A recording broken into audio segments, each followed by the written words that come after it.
ऐसा आरोप विपक्ष लगा। ब्रिजेश सिंह, धनंजय सिंह, ब्रजभूषण शरण सिंह, रघुराज प्रताप सिंह, सिंह बिरादरी पर काम नहीं हुआ है। सरकार जो है वो योगी जी की है। ये सरकार भेदभाव कर रही है। एसटीएफ है स्पेशल ठाकुर फोर्स। तो बहुत कम लोग हैं जो कहते हैं कि एक ही मर्डर किए हैं। मेरे जीवन में मेरे हाथ से एक हत्या हुई है। अरे बहुत गहरा खेल गया आप। तो जिगर चाहिए।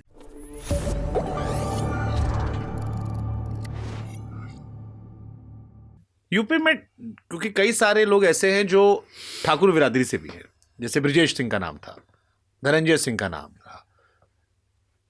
मेरे इलाके से एक आते हैं, बाहुबली हैं, हालांकि अब तो बहुत सारा काम करते, स्कूल है, सब कुछ है, जिन्होंने एक मर्डर कैमरे पे जिक्र किया था, ब्रजभूषण शरण सिंह, उनका नाम रहा, रघुराज प्रताप सिंह का नाम रहा, कई सारे जिन पे मुकदमे डाले गए, मायावती दोनों परेशान किया गया।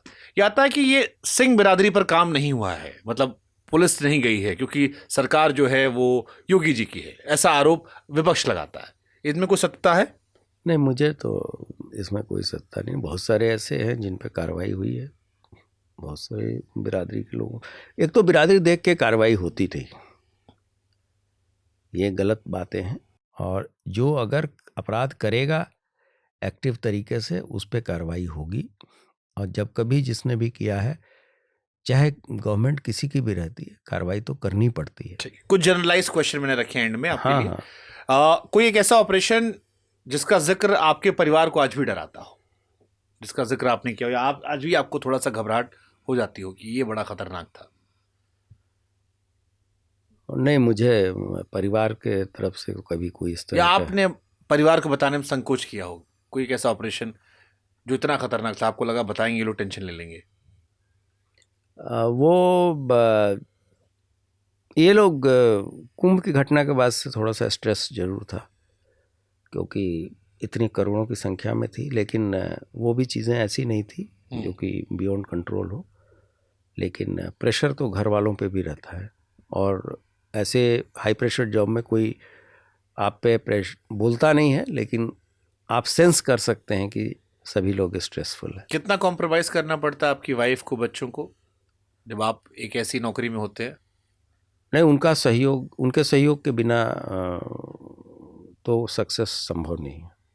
उनको बहुत स्ट्रेस लेना पड़ता है और बहुत सहयोग लेना पड़ता है, और लगातार इतने सालों तक न कहीं आप फैमिली के तौर पे कहीं जा सकते हैं, न कहीं घूम सकते हैं, न आप 3 घंटे की मूवी भी देख सकते हैं शांति से। कुछ मिस करते हैं बच्चों के स्कूल में, कभी नहीं जा पाए? हाँ, वो तो उसका टोल तो बच्चों पे ही आता है। और अगर वैसी स्थिति में परिवार के अन्य सदस्यों का सहयोग न रहे तो बड़ा मुश्किल है चीज़ों को देखना। आपको कई सारे अवार्ड्स मिले हैं, बहुत सारे अवार्ड्स आपकी झोली में है। किस ऑपरेशन के लिए कौन सा अवार्ड है जो सबसे दिल के करीब है? वैसे तो अगर देखें तो गैलेंट्री अवार्ड भी है, 4 हाँ वो भी हैं। और CNRC का एक ऐसा वो था जिसमें कि काफ़ी इंजरी हो गई थी, और मेरठ और मुजफ्फरनगर में हम लोगों ने काफ़ी उन चीज़ों को कंट्रोल किया, और उसको उस समय के हमारे DGP ने उसको रिकॉग्नाइज़ किया और उसके लिए मुझे एक अवार्ड दिया। या फिर लखीमपुर खीरी में एक बहुत बड़ा किसानों से संबंधित विवाद चल रहा था, वहाँ मौके पे जाके और डेड बॉडी को, जो थार वाली घटना, हाँ, को डिस्पोज कराना और वार्ता करना और सक्सेसफुली उस चीज़ों को रिजॉल्व कराना, ये एक बहुत बड़ा, अजय मिश्रा टेनी, हाँ, तो वो सक्सेस मुझे लगता है कि वो एक अच्छा ऑपरेशन था। या गोंडा में ही एक बच्चे का अपहरण हो गया था, बिकरू के ठीक बाद, वो उसमें भी हुआ साहब, वो 5 करोड़ की फिरौती आ गई। खैर बच्चे को हम लोग ने जीवित रिकवर कर लिया, परिवार वालों को सौंप दिया। ये सब कुछ चीज़ें हैं जो कि बहुत ही सेटिस्फैक्शन देती है। ओके। 35 साल सबसे मुश्किल क्या था पुलिस की नौकरी, जब पीछे मुड़ के देखते हैं आप?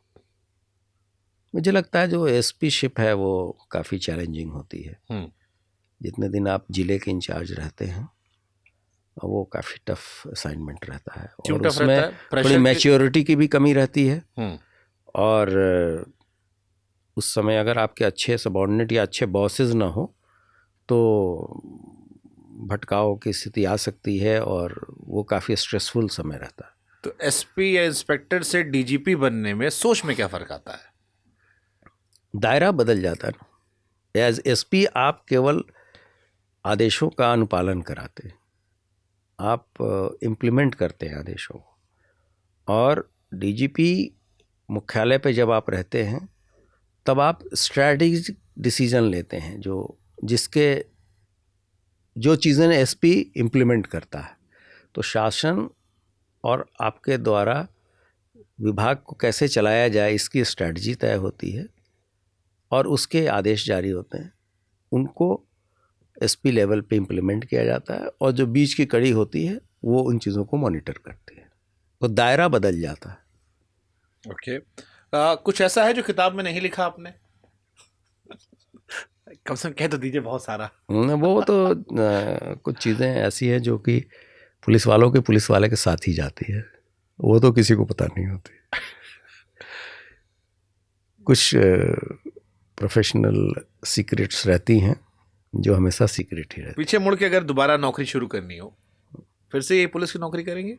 हाँ, या पुलिस चेंज की कर नौकरी लेंगे? तो बहुत रॉयल और बहुत अच्छी है और क्वाइट सेटिस्फाइंग, और इतना सेटिस्फैक्शन मुझे नहीं लगता कि किसी को भी अपने उसमें मिलता, क्योंकि आप जैसे मैंने शुरू में कहा कि एक रिजल्ट ओरिएंटेड अगर वर्किंग आपकी है तो बहुत सुकून मिलता है जब आप फील्ड पे अपने द्वारा किए गए कार्यों से लोगों को खुशी देखते हैं। अगर आप किसी के बच्चे को आप लौटाएं जीवित, तो जो उसकी खुशी होती है, या जब मैं अपने जवानों से नक्सल एरिया के थाने में जाके मिला तो वो जो खुशी उसके चेहरे की थी वो आपको अंत तक याद रहती है, और जो कॉन्फिडेंस और जो टीम भावना जागृत होती है, या आप कहीं लॉ एंड ऑर्डर में आप सामने हैं, आपके सबऑर्डिनेट को आपको चोट लग जाए, जवान भी घायल है फिर भी कहेगा कि साहब आप को चोट लग गया, आपको ले चलते हैं। तो ये जो कॉमरेडरी बनती है ये बहुत गजब की होती है। क्या होता है एक अच्छा लीडर सर? नहीं, जब आप इस तरह की चीज़ें होती हैं तो आपको सेटिस्फैक्शन मिलता है कि भाई हम एक ऐसे ग्रुप के साथ हैं जो कि एक दूसरे के लिए जान देने के लिए भी तैयार है। आप बहुत लंबे समय तक मेरठ में पोस्टेड थे। हाँ, मेरठ, मुजफ्फरनगर, शामली इलाकों में क्या ऐसा है कि यहाँ पर अलग लेवल का अपराध होता है? यहाँ थोड़ा फास्ट क्राइम होता है, और ट्रेडिशनली ये तो महाभारत के समय से मतलब डिस्टर्ब एरिया रहा है। ड्रम में भी पैक किया गया। हाँ, ये इस तरह की घटनाएं होती है। वो तो यहीं खैर पर CNRC के दंगों में तो मुझे खुद याद है कि काफिले पर हमला हो गया था पुलिस के, हमारी मीडिया गाड़ियों पर हमला किया गया। नहीं, ये तो बाहर से लोग आए थे ना, वो भी हम लोगों ने वीडियो फुटेजेस निकाल के दिखाए थे कि ये हायर्ड लोग आए थे जो माहौल ख़राब कर रहे थे, जबकि अन्य सभी जगह पे हम लोगों ने सक्सेसफुली हैंडल किया। खैर उसको भी कार्रवाई की गई थी, काफ़ी कठोर कार्रवाई हुई थी, आपने खुद देखा होगा। और वेस्टर्न यूपी का असल में हर एक जगह का एक क्राइम का पैटर्न होता है। पूरब का क्या अंतर, हमको थोड़ा समझाइए, पूर्वांचल के क्राइम में और यहाँ के क्राइम में क्या अंतर है? मेरठ मुजफ्फरनगर वर्सेस पूर्वांचल का क्राइम। नहीं, वहाँ तो माफिया बड़े बड़े हो जाते हैं, यहाँ पे उतना बड़ा माफिया तंत्र नहीं रहता, छोटे छोटे छत्रप रहते हैं, और उनकी अपनी रसूख रहता है गाँव में। अगर आपने उसको सही समय पे चेक नहीं किया, और थोड़ा सा वायलेंट क्राइम भी इधर ज़्यादा होता है, फास्ट क्राइम रहता है इस पर। तुरंत मार दो। हाँ, काफ़ी हत्याएं वगैरह मार के ड्रम में पैक कर दो। उधर बुंदेलखंड का थोड़ा अलग रहता है, रोहिलखंड का अलग रहता है, बनारस साइड का कुछ अलग रहता है। तो समय काल और देश के हिसाब से चीज़ें बदलती रहती हैं। जैसे लैंग्वेज बदल जाती है, खान पीने का तरीका बदल जाता है, उसी तरह से क्राइम का पैटर्न भी बदल जाता है। एंड में सर एक सवाल मेरे मन में आता है, क्योंकि यूपी में मैंने यूपी को काफ़ी कवर भी किया है, चाहे वो राम मंदिर जब बनने की खबर आई या लाउडस्पीकर हटाने की बात आई थी मंदिर और मस्जिद से, विवाद नहीं हुआ, जबकि यूपी एक काफी सेंसिटिव इलाका है धर्म के मामले में खास तौर पर, और अलग अलग इलाकों में दोनों समाज की आबादी बहुत ज्यादा है। ये टफ था लाउड स्पीकर हटाना।